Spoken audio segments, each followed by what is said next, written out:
Hello students, grade IAS के current affairs programme में आपका स्वागत है। आज करंट अफेयर्स में हमारे सामने जो टॉपिक है, पीएम राहत स्कीम लॉन्च। एक्चुअली क्या हुआ है कि देश में देखा जाता है कि प्राय एक्सीडेंट होने पर घायलों को समुचित या उचित इलाज नहीं मिल पाता। इलाज नहीं होने के कारण वो ज़्यादातर जो घायल होते हैं, जो उनकी जो है मौत हो जाती है इलाज के अभाव में। तो इस सारी चीज़ों को ध्यान में रखते हुए, मद्देनजर रखते हुए केंद्र सरकार ने एक स्कीम लॉन्च किया है कि प्राथमिक उपचार करने के लिए या फिर अगर एक्सीडेंट में गंभीर उपचार के लिए भी अगर धन की आवश्यकता है तो वो गवर्नमेंट इस स्कीम के तहत उस मरीज के इलाज के लिए जो अभी पीएम राहत स्कीम लॉन्च किया है, इसके तहत 1.5 लाख रुपए उनको सहायता राशि दी जाएगी और ये पूरी तरीके से कैशलेस होगा। तो हम इस न्यूज़ में इसी स्कीम की जो उद्देश्य है उसको समझेंगे, इसके क्या बेनिफिट्स है और साथ ही साथ इसमें क्या क्या प्रावधान है, उन सारी चीज़ों पे हम चर्चा करेंगे। तो कृपया बने रहिएगा शुरू से अंत तक। देखिए, सबसे पहले क्या है कि जैसा मैंने बताया आपको कि प्रधानमंत्री ने देश में सड़क दुर्घटनाओं के कारण होने वाली मौतों और गंभीर चोटों की संख्या को कम करने के लिए केंद्र सरकार ने प्रधानमंत्री road accident health care assistant and treatment यानी पीएम राहत नामक महत्वाकांक्षी योजना लॉन्च की है। ठीक है, यह योजना सड़क दुर्घटना पीड़ितों को त्वरित, प्रभावी और कैशलेस चिकित्सा सहायता प्रदान करने के लिए डिजाइन की गई है ताकि किसी भी व्यक्ति की जान आर्थिक कठिनाइयों के कारण न खोए।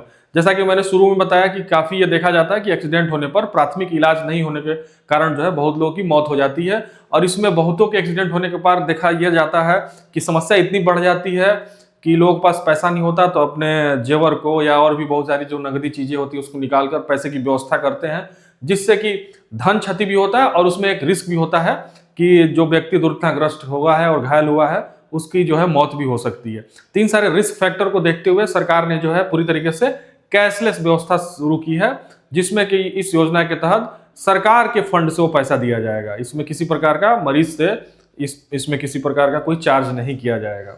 ठीक है, अब देखिए इस योजना का उद्देश्य, जैसा कि मैंने बताया कि जैसा कि भारतीय सड़कों पर हर साल लाखों दुर्घटनाएं होती है, जिनमें से कई मौतें गोल्डन आवर यानी पहले 1 घंटे में चिकित्सा की सहायता न मिलने के कारण हो जाती है।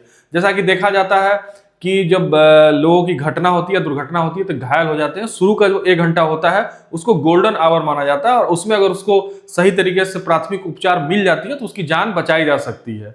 ठीक उसी प्रकार इसका लक्ष्य जो है महत्वपूर्ण समय में सभी सड़क दुर्घटना पीड़ितों को बिना किसी आर्थिक बोझ के इलाज का उपलब्ध कराना है। मतलब किसी प्रकार का आर्थिक बोझ ना हो, अगर प्राथमिक रूप से उसको इलाज मिल जाता है तो कहीं ना कहीं उसकी जान को बचाई जा सकेगी।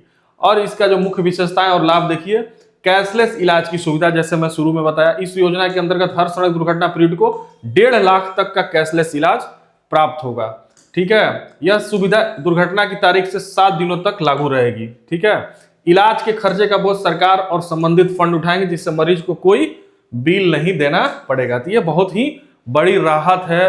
दुर्घटना में अगर प्राथमिक उपचार किसी को मिल जाता है तो उसकी जान बचाई जा सकती है। शुरू में ये बहुत ही रिस्की होता है, कई लोगों की इसमें जान जाती है। और भारत में जिस प्रकार की ट्रैफिक रूल्स तो है, लेकिन जिस प्रकार से ट्रैफिक का वायलेशन देखा जाता है सड़कों पर, लोग इतने जल्दी में होते हैं कि इससे दुर्घटना होने की संभावना बनी रहती है। तो ये जरूर है कि इस पर ध्यान दिया जाना चाहिए कि किस तरीके से हम ट्रैफिक रूल को और मजबूत करें। गवर्नमेंट इसमें प्रयास भी कर रही है, लेकिन सबसे बड़ी चीज है कि लोग कितने जागरूक हैं। जागरूकता बहुत जरूरी है, तभी आप ट्रैफिक रूल को सही तरीके से फॉलो करेंगे और कम से कम दुर्घटना को कर सकते हैं, न्यून कर सकते हैं। लेकिन जिस प्रकार की भारत में देखा जाता है कि अक्सर ये आंकड़ा आता है कि ट्रैफिक रूल के वायलेशन में भारत का बहुत ही खराब स्थान है और साथ ही साथ सड़क दुर्घटना में हर साल हजारों लोगों की जो है मौत हो जाती है। तो ये सारी चीज को देखते हुए गवर्नमेंट का ये प्लान बहुत ही बेहतर कहा जा सकता है। अब देखिए इलाज की समय और प्रक्रिया। नॉन लाइफ थ्रेटनिंग इंजरीज शुरुआती 24 घंटे तक स्थिरीकरण किया जाएगा। लाइफ थ्रेटनिंग इंजरीज में 48 घंटे तक प्राथमिक इलाज उपलब्ध रहेगा। कई बार ऐसा होता है कि आपको शुरुआती चोट ऐसी गंभीर नहीं होती है तो उसमें जो है 24 घंटे तक आपको इलाज दिया जाएगा। कई बार ऐसी होती है कि आपके लाइफ को बहुत खतरा होता है तो शुरुआत का 48 घंटा बहुत ही उसमें क्रूशियल होता है, तो इसमें उसको ध्यान रखा गया है। और पीएम राहत को इमरजेंसी रेस्पॉन्स सपोर्टिव सिस्टम यानी 112 हेल्पलाइन के साथ जोड़ दिया गया ताकि दुर्घटना स्थल से सबसे नजदीकी अस्पताल में त्वरित एम्बुलेंस और इलाज सुनिश्चित हो सके। कोई भी व्यक्ति, चाहे वो पीड़ित का परिवार हो, राहगीर हो या गुड सेमेरेटिव, 112 पर कॉल करके सहायता प्राप्त कर सकता है। इस सर को 112 से भी जोड़ दिया गया है, जो कि स्थानीय, अगर कहीं किसी, मान लीजिए आपका हाईवे पे एक्सीडेंट हो जाता है, तो वहां जो नजदीकी हॉस्पिटल होगा उसको वो त्वरित यानी रिस्पॉन्स प्रदान करेगा, ताकि मरीज की या जिसका जो है दुर्घटना हुआ उसकी जान को बचाई जा सके। अब देखिए, डिजिटल और तकनीकी इमिग्रेशन इसमें किया गया। योजना को 2 डिजिटल प्लेटफॉर्म से जोड़ा गया है, ताकि जो है ज्यादा ये इफेक्टिव हो योजना। इलेक्ट्रॉनिक डिटेल्ड एक्सीडेंट रिपोर्ट, दुर्घटना की रिपोर्टिंग और रिकॉर्डिंग, ठीक है। ट्रांजैक्शन मैनेजमेंट सिस्टम, इलाज का प्रबंधन, क्लेम और प्रोसेसिंग और भुगतान, ये सारी चीजें किया गया है। इस एकीकृत ढांचे से अस्पताल में भर्ती, इलाज, क्लेम और भुगतान तक की प्रक्रिया डिजिटल और तेज होगी, जिससे इलाज में देरी नहीं होगी। ये सारी चीजें को एक इंटीग्रेशन जो प्रक्रिया हो सकती है उसको अपनाया गया है, ताकि हर चीज को त्वरित प्रक्रिया के तहत लोगों को ज्यादा से ज्यादा इलाज का जो साधन है उपलब्ध किया जा सके, किसी प्रकार का कोई बाधा उत्पन्न न हो। ठीक है, तो आज के लिए इसका जो है अब देखते हैं कि इसका जो यूपीएससी की तैयारी में इसका क्या रोल है इस टॉपिक का।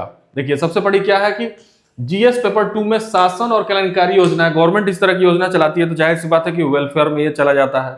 उसी प्रकार जीएस 3 में ये हेल्थ सर्विस और आपदा आपातकालीन प्रबंधन से जुड़ा हुआ है। ठीक है, निबंध और इंटरव्यू में जन कल्याण और स्वास्थ्य सुरक्षा जैसे विषयों में यह मजबूत उदाहरण है। तो ये इतना बड़ा इसका रोल है। भले आपको लग रहा होगा कि ये टॉपिक कहाँ पे है, सिविल सर्विसेज के एग्जामिनेशंस में एप्लीकेशन है, लेकिन एप्लीकेशन है चूंकि ये आपदा से एक प्रबंधन से जुड़ी हुई चीज है, गवर्नमेंट की लोक कल्याणकारी जो कार्य होती है उससे जुड़ी हुई चीज है, साथ ही जन स्वास्थ्य से जुड़ी हुई चीज है, इसलिए यूपीएससी सिलेबस में इसका रिफ्लेक्शन है। और इन चीजों पे आप अगर ध्यान देंगे तो इस टॉपिक को अच्छे तरीके से समझ पाएंगे। और निष्कर्ष अगर हम बात करें तो पीएम राहत न केवल स्वास्थ्य सेवा में तत्काल राहत प्रदान करता है, बल्कि यह भारत के आपातकालीन स्वास्थ्य ढांचे को मजबूत करने, डिजिटल गवर्नेंस को अपनाने और जीवन रक्षा को प्राथमिकता देने की दिशा में एक बड़ा कदम है। इस प्रकार आप समझ सकते हैं कि यह केवल स्वास्थ्य में तत्कालिकता को ध्यान में रखकर नहीं प्रदान करता है, बल्कि आपातकालीन ढांचे को भी मजबूत करता है। इस तरह की बात अगर गवर्नमेंट ने इस तरह की योजना लाई है तो ये एक राहत देने वाली खबर है, और खासकर वैसे लोगों की जो कि इलाज के अभाव में एक्सीडेंट होने पर अपना दम तोड़ देते हैं। तो कोई भी नहीं चाहता है कि उसका एक्सीडेंट हो, लेकिन एक्सीडेंट पे आप बहुत हद तक रोक तो लगा सकते हैं, लेकिन ये एक्सीडेंट इसलिए इसका नाम दिया गया है कि अचानक से हो जाता है और बहुत बड़ी क्षति हो जाती है उस परिवार की, उस व्यक्ति की। तो अगर सरकार ने ये एक राहत योजना शुरू की है तो एक अच्छा पहल है। और हम इसी के साथ जो है आज के टॉपिक में आपसे इतना रूबरू होते हुए या विदा लेते हैं।